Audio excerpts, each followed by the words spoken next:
Гүлнура Муратовна, айтсаңыз, мына айыл жерлерінде баягы дыйкандар бар го. Ушулардын жылдык накопительный эмеси канча болуп калат, фонду канча чогулат? Саламатсыздарбы? Социалдык фонд төраганын орун басары Жуматаева Гүлнура. Бекмырза Аскарбаевич, айылдык товар өндүрүүчүлөр алар катышпайт топтомо бөлүктү. Алар камсыздандыруу төлөмдөрүн төгүшпөйт бул жака. Тактап айтыңызчы, дыйкандар бар да, мисалы үчүн мына үлүш жерлери барлар, туурабы? Үлүш жерлери алар камсыздандыруу төгүмдөрүн пенсиялык фондко гана төлөшөт. Мамлекеттик топтомо пенсиялык фонддо үлүшү жок алардын. Анткени алар бүгүнкү күндө билесиздер өтө аз камсыздандыруу төгүмдөрүн төлөшөт.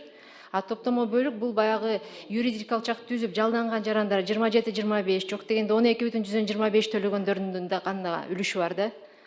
Демек, бул баягы айлыгы чоң гана жарандарыбызга ошондой болуп атабы? Накопительный ким чогулгандарга гана мыйзам иштейби ошондо? Жок, айлыгы чоң эмес, айлыгы мындайча айтканда стабилдүү, айма ай алып турган бай эмгек акысы барлар. Айылдык товар өндүрүүчүлөр билесиздер, аларда бай эмгек акы алуу деген жок, аларда бай киреше, жылына бир жолу киреше алышат, же бир ошондой мүмкүнчүлүктөр бар да, жылына бир 2 жолу төлөшөт, ошондой. Рахмат. Дагы ушуга улай эле суроодо, мисалы үчүн мен строительный компанияда иштейм, же башка бир курулушта. Менде мүмкүнчүлүк болобу? Бар. Айма ай эмгек акы алып иштегендердин баарында мүмкүнчүлүк бар. Себеби аларда дагы да мен сурайын деген, бүгүнкү күндө билесизби, 99-2000 жылдары сиздер бир баштаган элеңиздер. Баягы көмүскөдөгү ушул немени алып чыксак депчи. Себеби өзүңүздөр билесиздер, кайсы жерде болбосун баягы ишкерлерди иштеткенде айлыгын 17-25% бар го баягы сиздерде, туурабы? Пайыз 17-25. 100-дөн 25.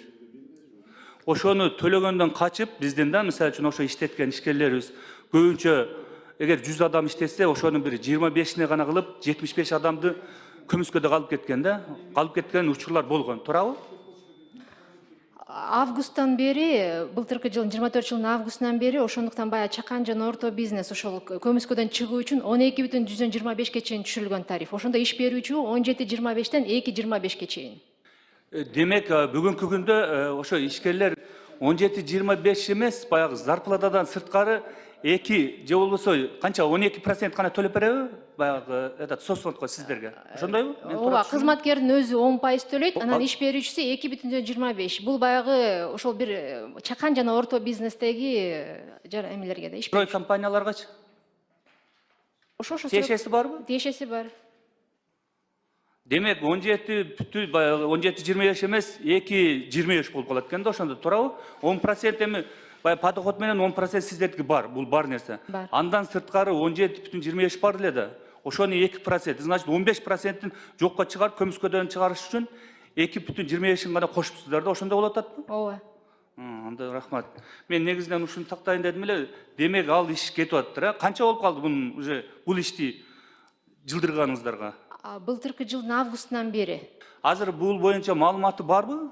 Бар маалыматтар, ооба. Ишкерлердин. Бар. Анда сиздер көп кайрылуу нерселер ушудан чыгып атат да, дагы бир ушул боюнча иш алып барышыңыздар керек экен да. Ошондо себеби баягы көмүскөдөгү мисалы үчүн биздин жарандарыбызда бүгүнкү күндө баарында мындайча айтканда трудовой книжка пайда болот да. Туурабы? Туура. Ошо трудовой книжкасы пайда болгондо жанагы эле накопительный дагы мүмкүнчүлүк болот да, топтогонго, туурабы? Туура. Значит, ушуну сиздер көбүрөөк баягы иш алып барсаңыздар, аябай жакшы болуптур. Рахмат, ушу боюнча тактайын дедим эле.